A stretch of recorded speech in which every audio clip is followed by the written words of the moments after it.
John, Paul, George, and Ben by Lane Smith.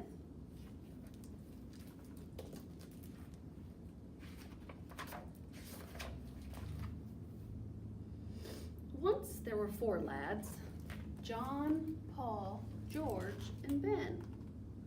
Make that 5 lads. There was also independent Tom, always off doing his own thing. John was a bold lad. At the start of every school year, the students were asked to write their names on the chalkboard, and every year it was the same story. John, his teacher would say, "You have lovely penmanship. John, your confidence is refreshing. But John, come on. We don't need to see it from space." John Hancock. Paul was a noisy lad. Before fun was invented, people joined bell-ringing clubs. As a member of Boston's Old North Church, Paul spent hours practicing in the Belfry Tower. Over time, that bell ringing took a toll on young Paul. All day his head was filled with loud bings and bongs. He had to practically scream just to hear himself talk. Now that's fine around the belfry, but not at work. Extra large underwear. Sure, we have some. Let's see, extra large, here they are. Great big extra large underwear. Paul was like a bullhorn in a china shop. Your wig, yes, your wig is coming. And your polka dot shirts are coming. And the pink breeches are coming. It took many years in a midnight ride for people to finally appreciate his special talent. The red coats are coming! Everyone except that big underwear lady. She's still mad.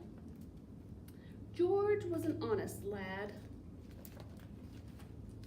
One day he took his shiny new hatchet and chopped down his family's cherry tree. When his father discovered the tree, he asked, "Son, do you know who killed this beautiful cherry tree?" "Cannot tell a lie," answered George. "'Twas I who chopped down this cherry tree."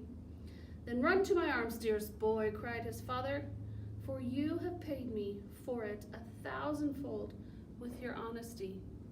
"Really?" said George. "In that case,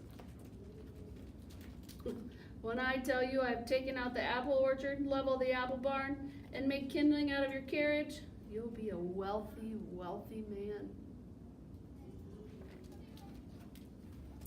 Ben was a clever lad.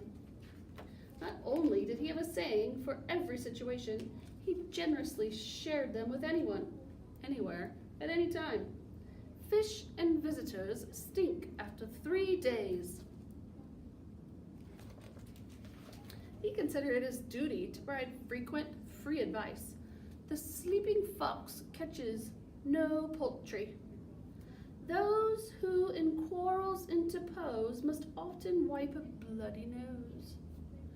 If your head is wax, don't walk in the sun.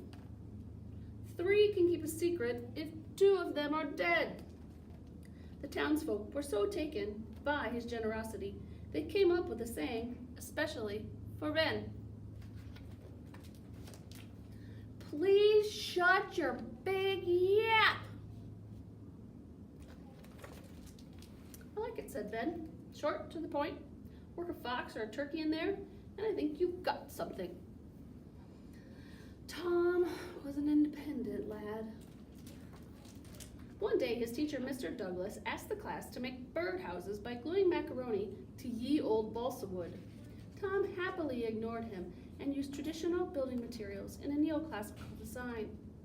When the class made a palm tree, Tom took one look and said, "Not on your life," then quickly left to sketch his own tree. Young Thomas fumed teacher Douglas, "Would you mind explaining to the class why you insist on working so independently? Certainly, said Tom. In fact, I've taken the liberty to list the very reasons. Fear not, sir. I've used small words for the benefit of the dullards. Tom learned the power of his words that day. Mr. Douglas told him to pursue all the life, liberty, and happiness he wanted independently in the corner. The other students pursued lunch. The rest is history. Say you want a revolution? Well, John, Paul, George, Ben, and Tom sure did.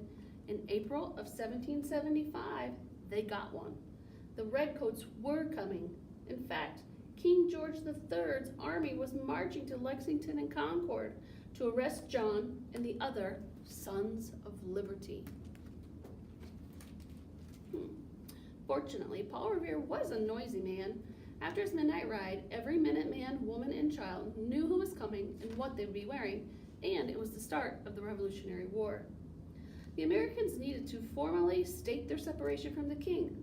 Who better than Thomas Jefferson, an independent man, to write the Declaration of Independence?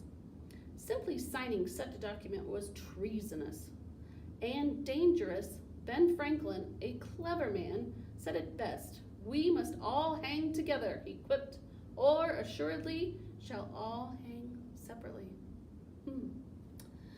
One might think twice about signing his name.